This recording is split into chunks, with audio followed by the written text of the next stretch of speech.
Oh, Sarah, did you get the gift I sent you?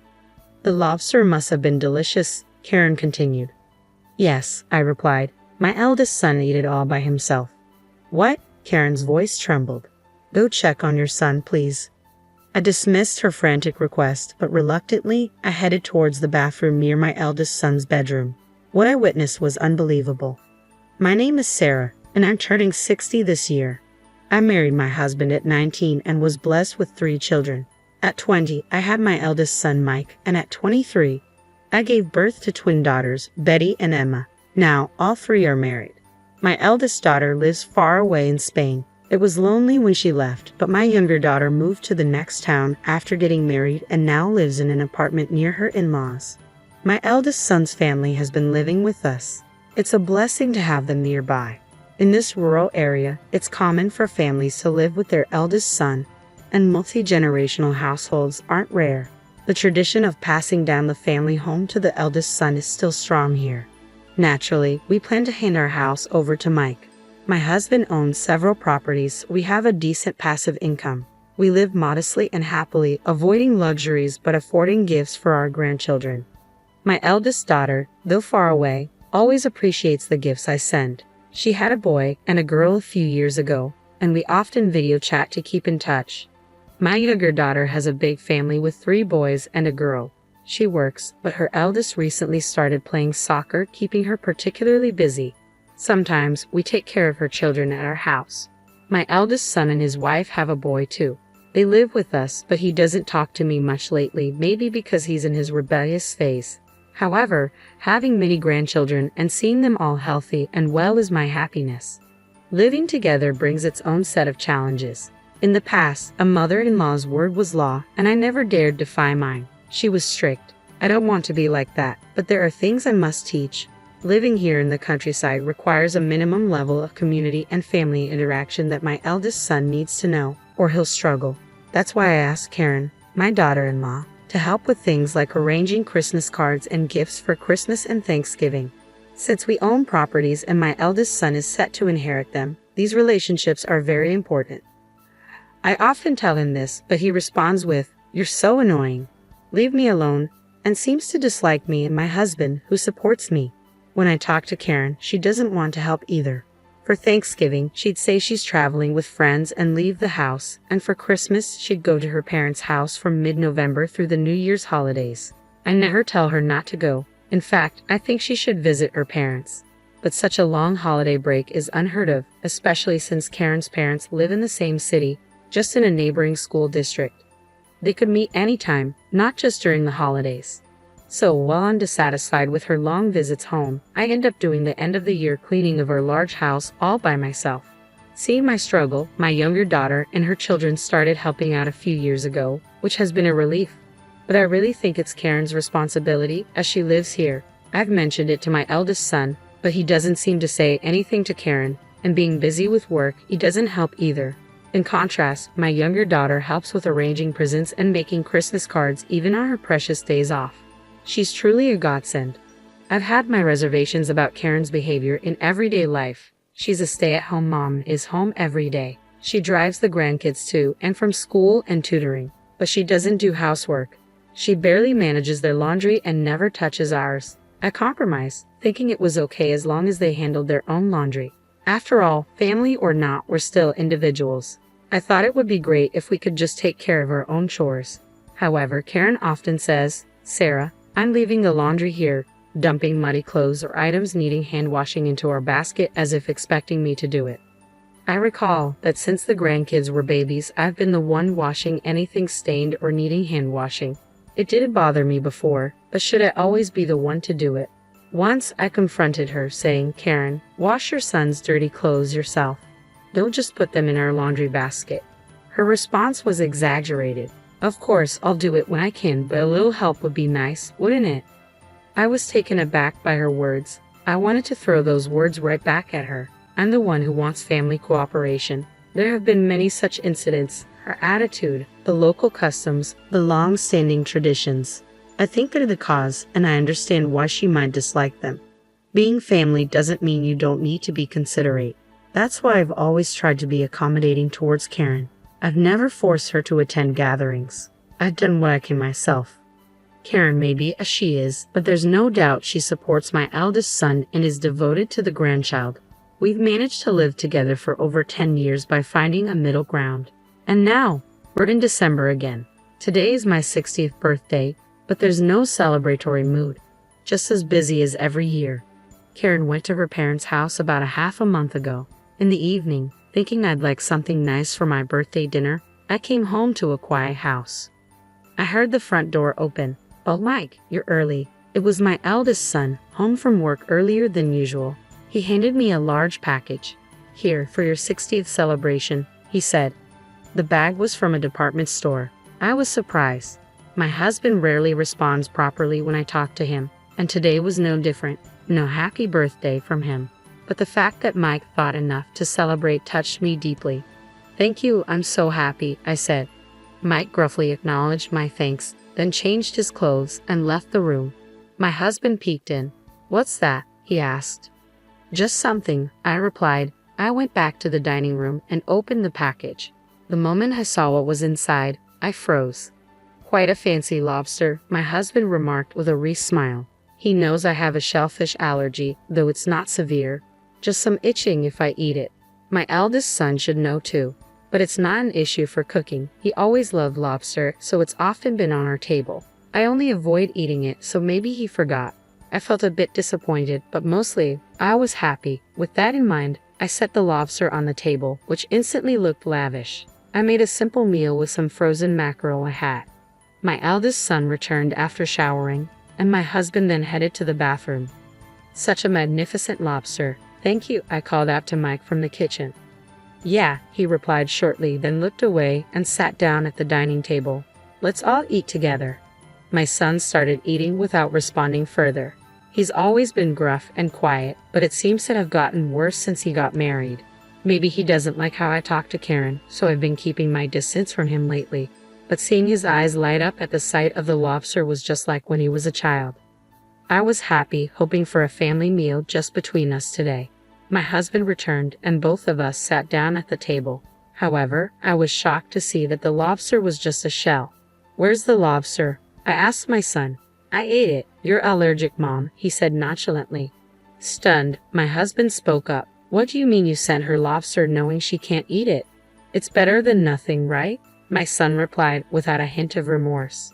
Feeling pathetic for being happy and saddened by my son's actions, I quietly finished my meal and retreated to my room. What's the big deal? Turning 60 isn't special. If I can enjoy it, that's all that matters, my son said dismissively. My husband scolded him, but I couldn't make out the words. After calming down, I came out of my room. My husband and son were still in a tense mood. "I'll thank Karen for you. She prepared it, after all," my son told me amidst the tension. "Why should Sarah thank Karen?" my husband yelled. "Enough, Henry. It's my fault for being happy about it," I said. My son, showing anger, left the dining room. Feeling sorry for my husband, who looked at me with pity, I silently started cleaning up. Then I showered and went to the bedroom alone, leaving my husband behind. Entering the bedroom, I saw a missed call on my phone. It was Karen. It was late, but maybe she needed something, so I called her back. "Hello, Karen." "Ah, Sarah, did you get the gift?" she asked. "Yes," I responded briefly to her question. "Was the lobster delicious?" I replied to Karen. "The thing is, I have a mild allergy to shellfish. Mike ate it all by himself." "What?" Karen's voice trembled. Then she suddenly sounded panicked. "Where is he now?" "I don't know, maybe in his room. It's been quite a situation." She sounded distraught. "Please, go check on him." "I won't," I refuse. "He'll come out if he feels remorseful." "It's not about that," Karen sounded frantic. "Just go quickly." Reluctantly, I headed to my eldest son in his wife's bedroom. It had been a while since he went to bed, and I assumed he was asleep. I knocked and called out, "Mike, are you sleeping?" There was no answer. "Seems he's asleep," I said to Karen, who was still on the phone. "I'll be right back," Karen said before hanging up. What was that about? I was about to return to my bedroom when it happened. "Mom," a pained voice called out, making me look up. "Mike." The voice was coming from the bathroom at the back of the second floor. The door was wide open, and I could see half of Mike's figure. "What's wrong?" I couldn't help but raise my voice. Call an ambulance.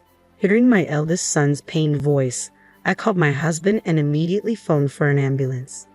I felt responsible. Honestly, that's what I thought. He must have caused himself gastroenteritis from overeating. After eating the lobster, he had even finished all the rice long after I had left the room. I got into the ambulance with Mike while my husband followed in the car.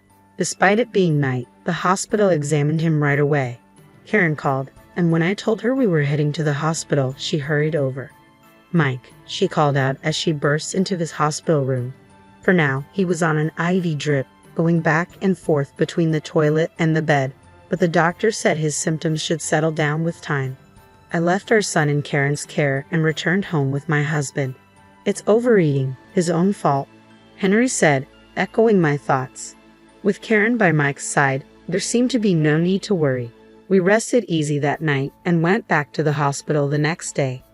Food poisoning, the doctor informed us the next day. It seemed it wasn't just overeating after all. When asked if anything came to mind, I said we did eat mackerel yesterday. Mackerel? It could be anisakis. His symptoms have settled, so we can perform an endoscopy, the doctor suggested. That would be best. We need to know the cause. I agreed, but the mackerel had been frozen and thoroughly cooked. I couldn't imagine it harboring anisakis. As I pondered this, the doctor explained the situation to Mike. He agreed to the endoscopy and changed into the examination gown provided by the nurse. The hospital room was now just me, my husband, my son, and my grandson Tom.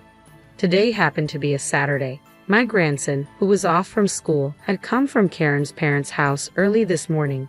"It's all because of the meal Mom made," my son said, glaring at me. I had no words to respond. Though not intentional, I felt responsible. "Why are you changing?" Karen, who had just returned, asked. "Come to think of it, I hadn't seen her for a while. She must have been in the bathroom." I explained what the doctor had told me. "Is he okay to have an endoscopy when he's feeling this sick?" Karen voiced her concern. "I'm in pain too and would rather not do it, but the symptoms aren't going away.